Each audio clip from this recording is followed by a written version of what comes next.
Hello guys, so this is the part 2 in which I'm going to show you after you have combined multiple data sources, the problems you could run into, especially Google Ads and how you'll be able to fix them.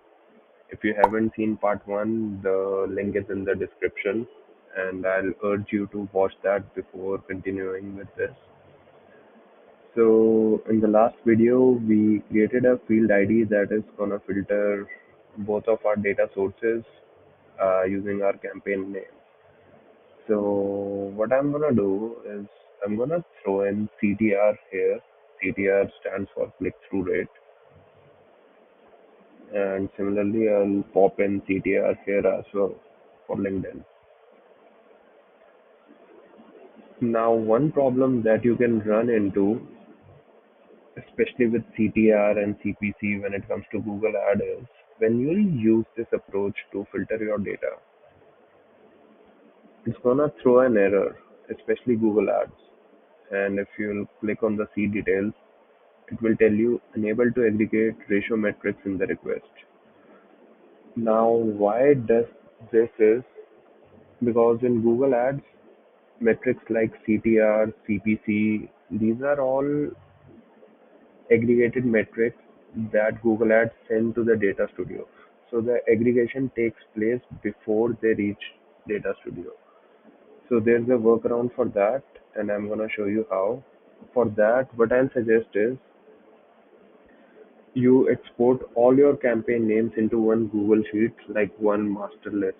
So it doesn't have to be like any format specific. You just combine all the names. Let's say you have 100 different campaigns that you are planning to launch. So you just compile a list of that and gather it in a Google Sheet, and then you are going to import that in your Data Studio report. I've already done that because I was trying to be efficient for this video. Yeah. And I'm just gonna show you the columns that I have. So it's campaign names Google and campaign names LinkedIn, but it's technically both of them are same. And for my own reference, I have created a column called source, which will just tell you this campaign belongs to Google Ads, this campaign belongs to LinkedIn Ads. This is not necessary. If you want to do this, you can do this, else you can just skip it. And now we are gonna create a blend for our workaround. So the first table would be Google Ads, and I'm gonna do campaign same here, and we'll pop in data as well. And the other table would be our Google Sheets, and the join would be a left outer.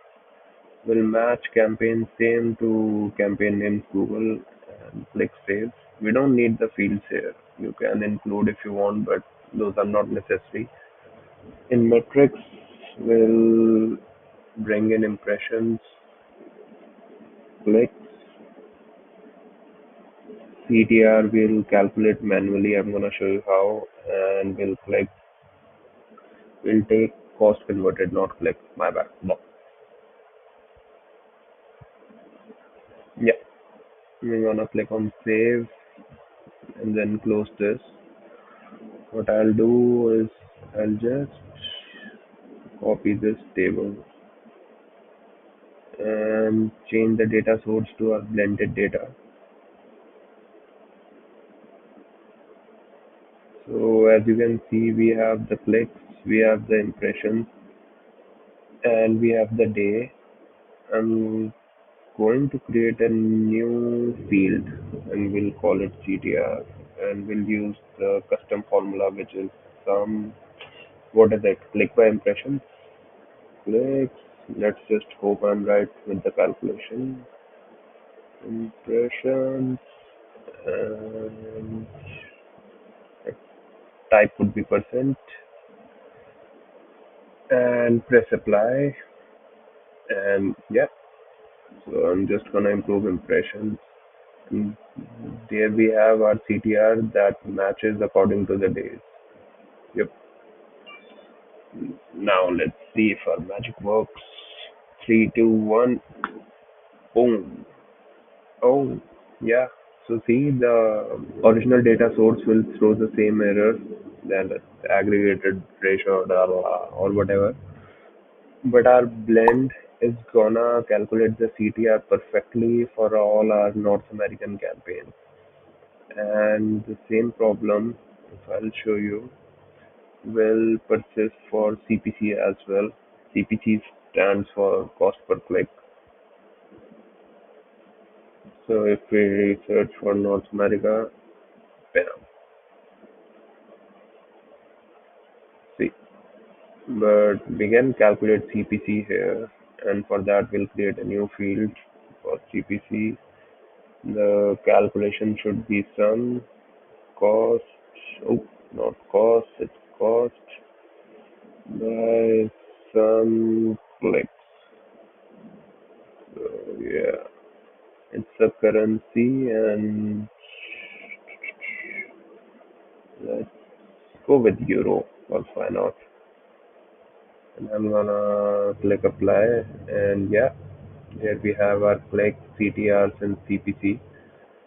And in order to be efficient, we can just remove that, bring this bad boy here, and we are closer in building a very strong report for all our multiple paid channels and data sources.